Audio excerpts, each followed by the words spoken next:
Okay, the fifth question I wanted to answer was from a gentleman, I believe, who just recently purchased a Clarity and is curious about the oil change intervals and any of the ICE services, frankly. That, you know, do they change? Does the indication or the indicator change, like the oil life or just the service reminders? Does any of that change with the fact that these cars are predominantly driven, or at least a good chunk of them can be driven in EV? Now, again, those of you who follow my channel, A, thank you very much, and B, you know that I've done a darn good job, I think, of driving this thing predominantly in EV mode. You know, I'm at 40,000 kilometers, by the way, so 33,000 of those have been on EV. So to put that in miles, 26,000 miles or so, 4,500 of those miles on gas alone, the rest on full EV. So that begs the question, interesting sun situation here, forgive me. What does that do to your oil change intervals and things like that? Now, because I take good care or pay a lot of attention rather to my maintenance, I myself decide kind of when I'm going to change the oil for many ways. One is how much I think I've driven the IC with the ICE on, and as well as the age and you know, whether I just, you know, it's cheap enough to do. So it does not really impact me. I know how to reset the indicator so that it's not just bothering me all the time. But no, the car does not, in my experience, respond or that has changed the maintenance intervals based on some type of calculation of how much you've driven an EV versus with the ICE on. So mine comes on every 12,000 kilometers. It's come on twice, obviously. It's about 8,000 kilometers away from its next one. I'll judge by how the oil looks, and again, kind of my gut feel for how much use the oil's actually had. But nonetheless, it's cheap, it's pretty easy to do, so I always err on the side of making sure that it's well within acceptable range. But no, the indicator still just comes on no matter what, 12,000 kilometers, please do this and that. Oh yeah, and it's usually associated with a tire rotation, the A1 service. So that's that. Question number 6. This one is actually less about of a question, more of something that was brought to my attention by another Clarity YouTuber. So forgive me for forgetting the gentleman's name, but he happens to be a mechanic, and he noticed that doing his oil changes, there seemed to be an oil leak on this car. His was coming from what would be the crankshaft pulley on the front of the motor, and you know, he indicated that it's something he's going to pay attention to. Now, I haven't done my oil since I've seen that video, but what I have done is checked my oil religiously. Once I knew that was a possibility, you know, and with the tray that we have underneath this car, the oil will not start to appear underneath it on your garage floor for quite some time. So I've paid close attention to mine. It does not appear to be dripping oil out of the front crankshaft seal. However, it is something I will report back on in coming months when I do my next oil change. Again, probably 8,000 kilometers, so sorry for the time between when I'll do it and now. But again, if you have a Honda Clarity, I strongly suggest you go out and just pull the dipstick right now, especially if the car's been sitting for a while. It'll give you a really accurate reading on the dipstick, and you can tell whether the thing's been losing any substantial amount of oil or not. Again, I'll report back once I know more, or if I come up with if there's any of the research that I trip upon on the internet. So thank you for that.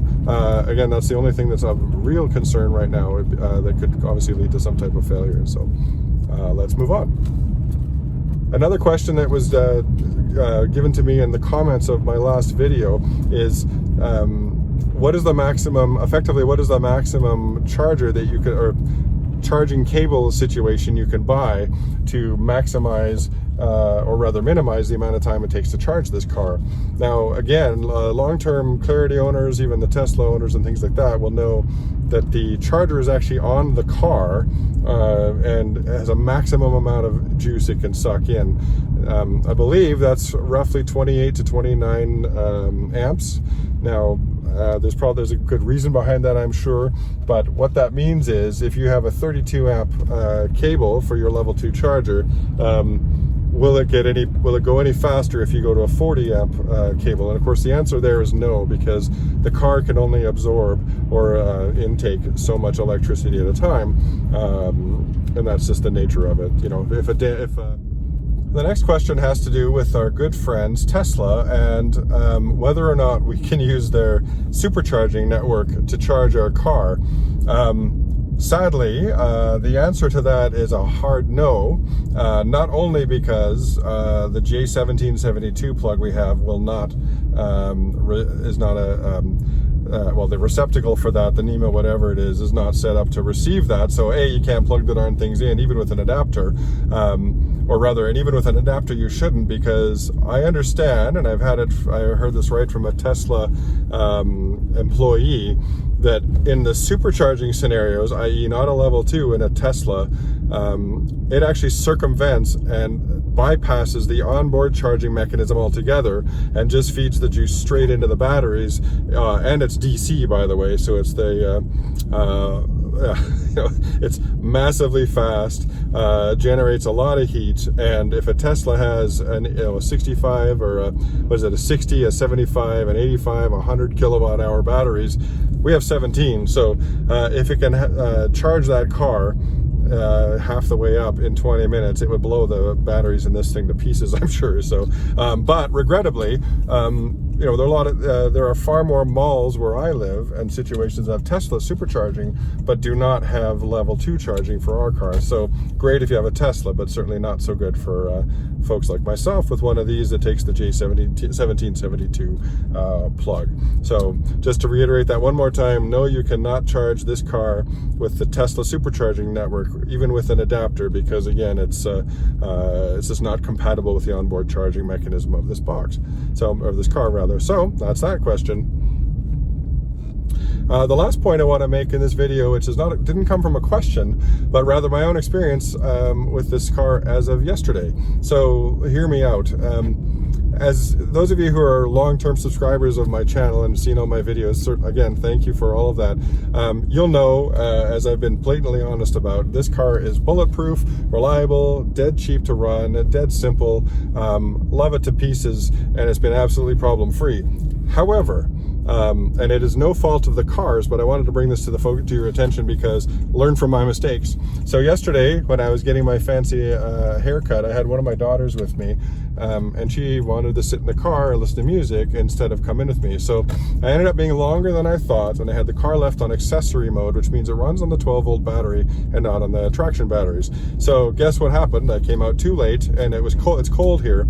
The car wouldn't start because the 12-volt battery was down below a level where it would support that. Again, no fault of the cars, completely my own fault, but a lesson learned that be careful. And it's actually better, even though I didn't want to drain my traction batteries, it would have been far better in that situation just to let them get a little low, and then it would have automatically kicked on the gas motor so that it would maintain a level so I could actually drive the thing home. So what I ended up having to do is dead simple, as I just got a friend to come and boost me, just like you would a normal car. It started right away, and I have not actually put a trickle charger on the battery yet to see if it needs it. It's so far been fine, and I've been charging it normally as I normally would, as I say. So, but interestingly, when it was dead, man, did this thing light up. It gave me electronic parking brake warnings. It gave me charge lid open warnings, which it wasn't. It gave me all kinds of automated process and automated mechanism errors. So, and of course it wouldn't start. So that's not a surprise to someone like me who spent a long time with cars. But if you're new to cars and things like that can scare you, don't be, because it's like having when your car wouldn't start when it was hot in the good old days. It had nothing to do with any component of the car other than it was a bad ground on the battery, typically, because a bad ground can't flow a lot of electricity. Didn't have enough power to run the starter or any of the electronics. So anyway, I digress. Forgive me, I was just making a turn there.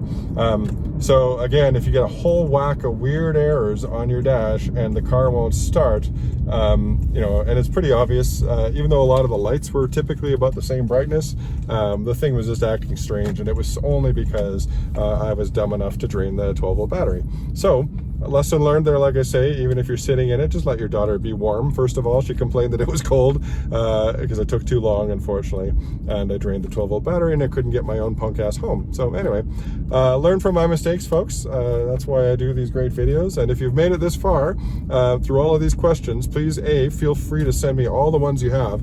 I love it, I really do. And B, thank you for taking the time to watch this video. I do hope you like it. I hope you subscribe if you haven't already. If you have, again, I thank you very much. And I look forward to the next video. Thanks, folks.